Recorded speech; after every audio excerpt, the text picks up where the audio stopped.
As a contractor freelancer, you may have got to the point where you no longer need your limited company. Could be various reasons. You could go into permanent work. It could be that you're looking to take a career break, a contract break, or you're going to go off and travel the world. Whatever the reasons may be, closing down your limited company isn't particularly onerous. But as a contractor freelancer, you do have a couple of choices that you have and decisions to make in order to ensure that you pay the least tax possible upon dissolution. Now, regardless of the reasons as to why you may want to close down your limited company, there are also alternatives that you should consider rather than just closing your limited company or making the decision to close your limited company. And one of those is keeping your company open as a dormant company. Now, by doing this, what it allows you to do is to retain the company name, any brand value that you've built up, any connections, networks that's linked to the name or the brand of that company. Now, from an administrative and accounting point of view, a dormant company is relatively straightforward. Maintaining dormant accounts, finding them every year with Companies House and HMRC is pretty straightforward and very, very inexpensive. It can cost you in the region of about £100 to £200 every year just to do that. So it's certainly worth considering, an option that should be taken into consideration before you do close your company down. Now, one of the key tools available to contractors and freelancers who want to close their limited company is what's called a members voluntary liquidation, or an MvL for short. Now, MvLs are quite popular now, and they've really sort of taken off in the last few years since rules on entrepreneurs relief have been tightened. So what is an MvL? So an MvL has to be conducted by a licensed insolvency practitioner. But the difference between an MvL and a standard strike-off is basically the post-tax distributable reserves, whatever they may be. So let's say, for example, you've got £40,000 of post-tax distributable reserves left in your limited company. Under an MvL, what will happen if those are extracted through an MvL? They will be subject to capital gains tax.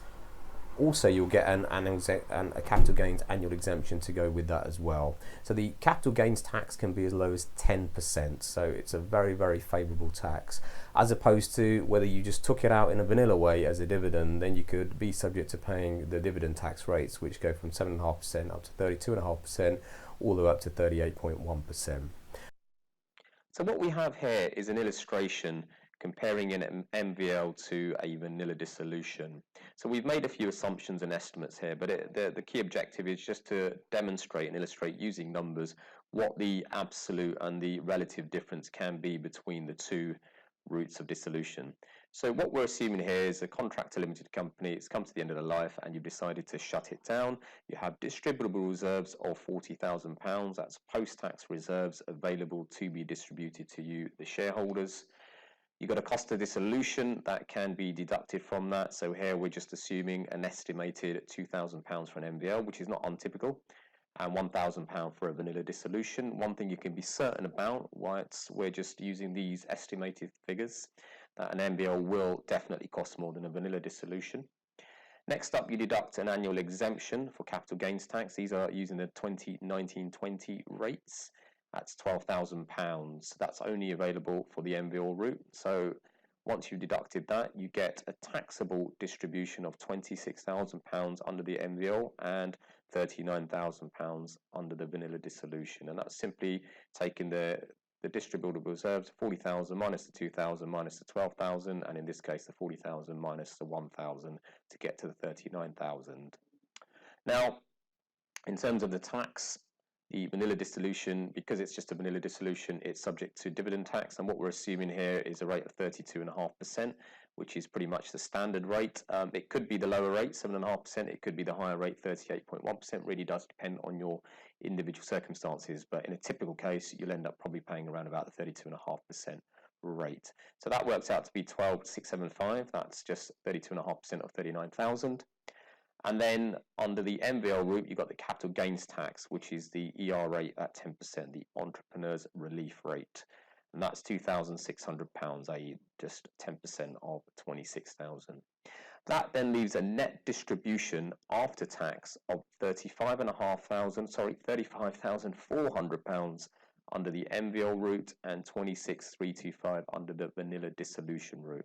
So how do we get to those figures? Very quickly, the £35,400 35,400 is simply the 26,000 minus 2,600, add back the 12,000, which is the annual exemption, because that amount is still distributable to you but not taxable. So that's how we got to the 35,400.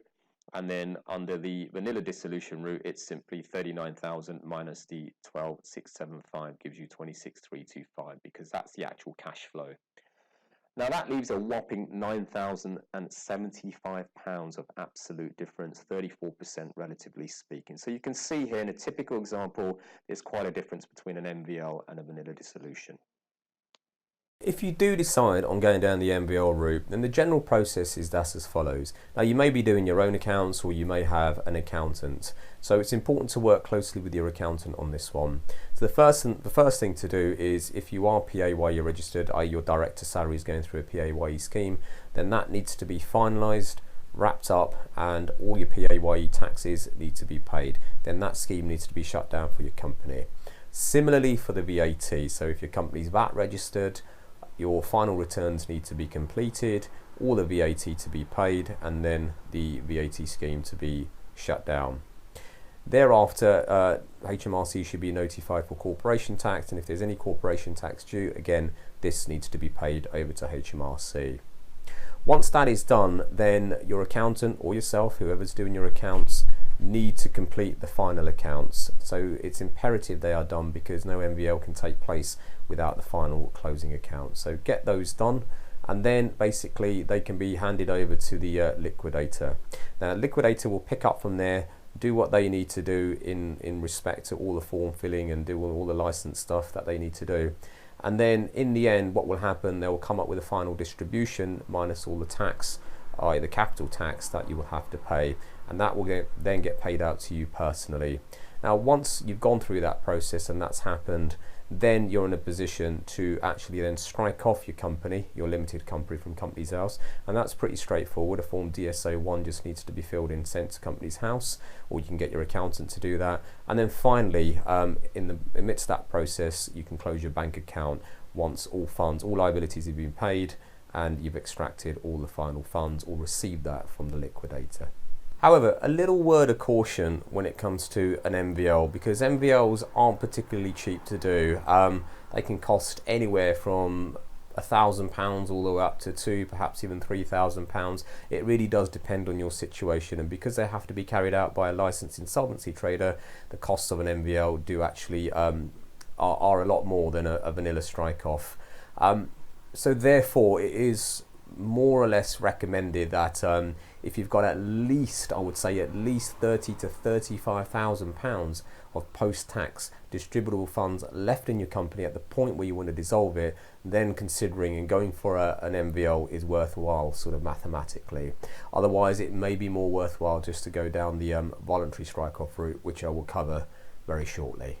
So another word of caution for contractors and freelancers who are considering to go down the MvL route is TAR. Now, TAR is the Targeted Anti-Avoidance Rules, and this was brought in by the government in April 2016, pertaining particularly to closed companies. And the whole idea behind this rule is it's a tax avoidance loophole that was shut. So if, for example, you have had a company that you have dissolved via an MvL in the last couple of years, then actually you won't be eligible to go down the MvL route, or at least get the tax breaks for an MvL within that certain time period. Also, there's a list here you can see on screen just beside you of all the other conditions that you need to meet in order to avoid TAR. So be very, very cautious of this, and if you do fall into that, then perhaps an MvL may not be the right way for you at the moment. Now, the other option available to contractors and freelancers is what's known as a voluntary strike-off. Now, this approach is different to an MvL in the sense that there's no need to appoint a licensed insolvency practitioner to do the work. It's pretty straightforward, it's quicker, normally cheaper than an MvL, but the biggest restriction there is that any funds over and above £25,000 will be treated as either salary or dividends. So the tax that you would pay on anything over and above £25,000 could be at the rate of 32.5% or even 38.1%, or if it does get sort of deemed as tax, potentially 40%. So it's only worthwhile if you have funds of £25,000 or less.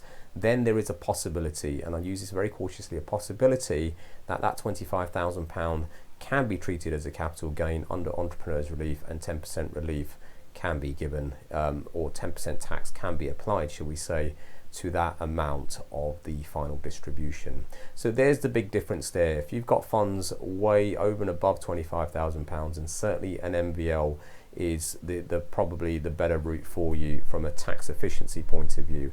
However, anything less than that, then certainly consider a voluntary strike-off. Once again, as always, I really hope you found this video useful, and it's proven to be a little bit of a golden nugget.